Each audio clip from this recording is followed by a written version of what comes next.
সবাই কেমন আছো? আশা করছি বেশ ভালো আছো। আমরাও কিন্তু বেশ ভালো আছি। তুলি সংসারে সবাইকে অনেক অনেক ওয়েলকাম। চলে এসেছি আবার একটি নতুন ব্লগ নিয়ে। আজকে ব্লগটা বুধবারের, আমি সকাল থেকে তোমাদের সঙ্গে নিয়ে ব্লগটা শুরু করছি। দেখতে থাকো, আশা করছি আজকে ব্লগটাও বেশ ভালো লাগবে।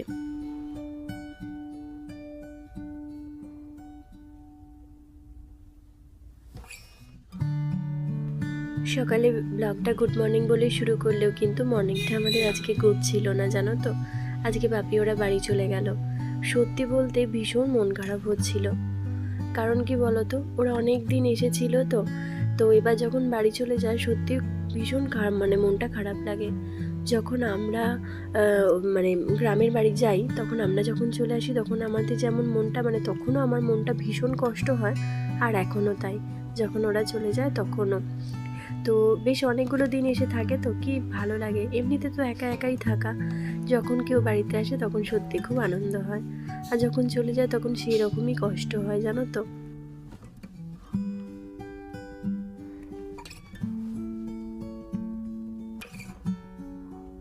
তো মন খারাপ করে বসে থেকে তো লাভ নেই বলো। মন খারাপ যতই করি না কেন, পেট কিন্তু ঠিক জানান দিয়ে দেবে যে তোমার খিদে পেয়েছে। আর সেই জন্যই চলে এসেছি রান্নাঘরে রান্নাটা রেডি করে নেওয়ার জন্য। জলখাবার তো ওরা খেয়েই গেছে, বাপি ওরা, সেই জন্য জলখাবারের পাট কিন্তু মিটেই গেছে। আর এখন ওই যে দুপুরের খাবার রেডি করছি, জানো তো। একদিকে ওই যে ঢ্যাঁড়স পটল ওইগুলো দিয়ে একটুখানি সর্ষে পোস্ত বাটা দিয়ে করব, আর এদিকে একটু মাংসটা রান্না করব। মাংস বলতে মুরগির মাংস। ওই যে কদিন আগে চিকেনের স্যুপ খাওয়ার জন্য যে মাংসটা আনা হয়েছিল, সেই মাংসটাই রান্না করব। চিকেনটা তো করাই হয়নি, বাপি ওরা ছিল বলে, তো সেই জন্যই না মাংসটা এখানে রান্না করে নেব। আর ওই কিছুই না, একটু আলু দিয়ে প্লেন মাংসের ঝোলটা বানিয়ে নেব। আর ওদিকে ওই যে চচ্চড়িটা করছি, ব্যাস এটুকুই আজকে রান্না বান্না করব।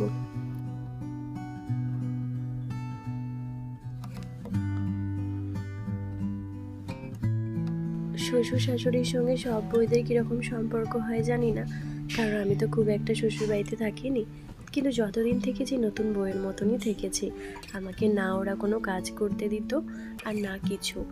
যদিও আমার বড় যা ছিল বা মানে মামনি তো তখন অনেক কাজকর্ম করতে পারতো, সেই সময়টা সবই করতো।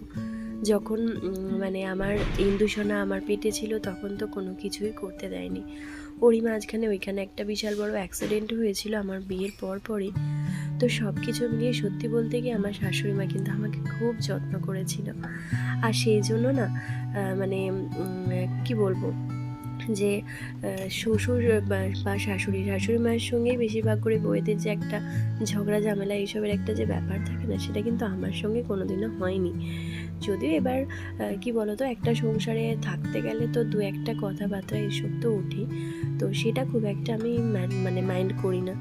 যাই হোক, মনে হয় যে সব কিছুটাই মানে ভালো। মাঝে মধ্যে সংসারে থাকতে গেলে একটু একটু ঝামেলা অশান্তি হবেই, হয়তো একটুখানি জোরে কিছু কথা বলে তখন মনটা খারাপ লাগে, কিন্তু আবার কিন্তু নিজেকে ঠিকঠাক করে নিই।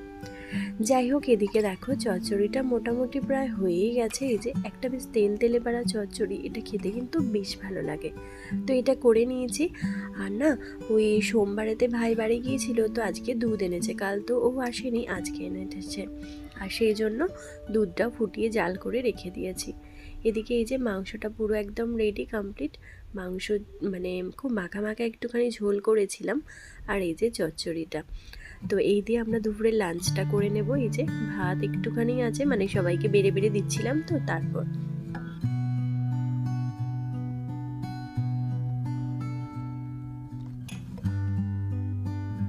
এখন দেখা হচ্ছে তোমাদের সঙ্গে একদম সন্ধেবেলাতে একটু বেরিয়েছিলাম বাজার। আসলে ইন্দু মানে একদম পাগল করে দিচ্ছে, ওর তো পুজোর এখনও সেরকম কিছু কেনাকাটা হয়েই ওঠেনি, তো সেই জন্য খুবই পাগল করে দিচ্ছে যে ওর জন্য জামা কিনতে যেতে হবে। আর সেই জন্যই দেখো বেরিয়ে পড়েছি, আমি আর তোমাদের দাদা যাচ্ছি, আর বিনির সঙ্গে তিনজনে মিলে একটা গাড়িতে, আর ইন্দুকে নিয়ে আমার ভাই যাচ্ছিল।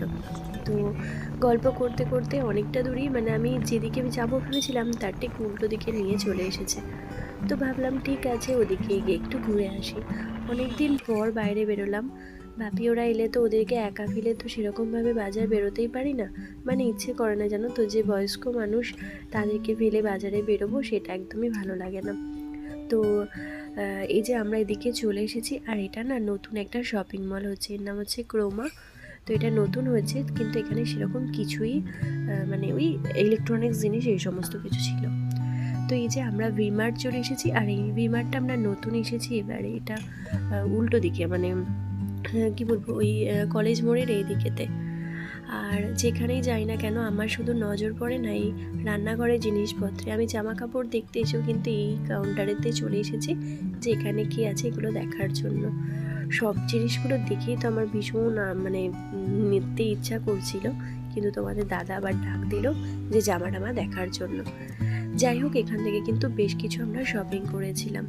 ওই ইন্দু সোনার বিনি সোনার দুজনের তো বটেই, সঙ্গে ওই যে আমারও একটা কুর্তি কিনেছিলাম। আর এই টপসগুলো দেখতে কিন্তু খুব ভালো লাগছিল জানো তো। এর মধ্যে একটা সাদা টপ, এই যে পিঙ্ক কালারের টপটা, এই টপটা ইন্দুর আছে, আর একটা সাদা টপ আমি ইন্দুর জন্য চয়েস করেছিলাম। আমি করিনি, মানে ওর বাবাই করেছিল। আর অনেকগুলো টপস কিনেছিলাম এখানেতে, সঙ্গে ইন্দুর একটা ফ্রকও কিনেছি। সব কিছু মিলিয়ে বেশ অনেকগুলোই জিনিস কেনা হয়েছিল। আরও অনেক তো জিনিস কেনা বাকি আছে, ভাবলাম পরে পরে তোমাদের সঙ্গে শেয়ার করব।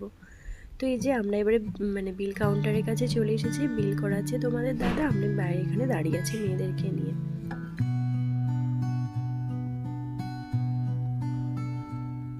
আর জানো তো, তাড়াহুড়ো করে বেরোতে বেরোতেই না কানেরটা পরতে ভুলে গেছি। যাই হোক, এই যে বিল কাউন্টারে কিন্তু মানে খুব একটা যে ভীষণ ভিড় ছিল সেটা বলবো না, মোটামুটি হালকা ভিড় ছিল। যাই হোক, এই যে এই জিনিসটা হচ্ছে আমাদের নতুন পাওনা, মানে শপিং করতে গেলে কোনো কিছুতেই উপরি পাওয়া যায় সেটা কিন্তু ভীষণ ভালো লাগে, মানে শপিংয়ের জিনিসগুলোর থেকেও মনে হয় সেই উপরি পাওনাটা বেশি ভালো লাগে। তো এটা পেয়েছিলাম, আর এটা ছিল একটা স্পিকার, তো ব্লুটুথ স্পিকার।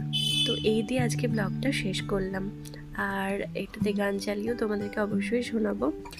তো চলো বন্ধুরা, আজকের মতো ব্লগটা এখানেই শেষ করছি। একটা ছোট্ট ব্লগ আজকে শেয়ার করলাম, আবার তোমাদের সঙ্গে কাল থেকে বড় ব্লগ শেয়ার করব। তো আজকের ব্লগটা কেমন লাগলো অবশ্যই জানিও, ভালো লাগলে একটা কমেন্ট করো, লাইক করতে ভুলো না। আর দেখা হবে খুব শীঘ্রই এক পরবর্তী ব্লগে। ততক্ষণের জন্য সবাই ভালো থেকো, সুস্থ থেকো, সাবধানে থেকো। আর কে কত শপিং করছো অবশ্যই কিন্তু জানিও, কার কার শপিং হলো সেটাও জানিও। যাই হোক, এই যে এই জিনিসটা আমরা পেয়ে গেছি, এই জিনিসটা কিন্তু ভীষণ ভালো লেগেছে। তো চলো বন্ধুরা, আজকের মতো টাটা।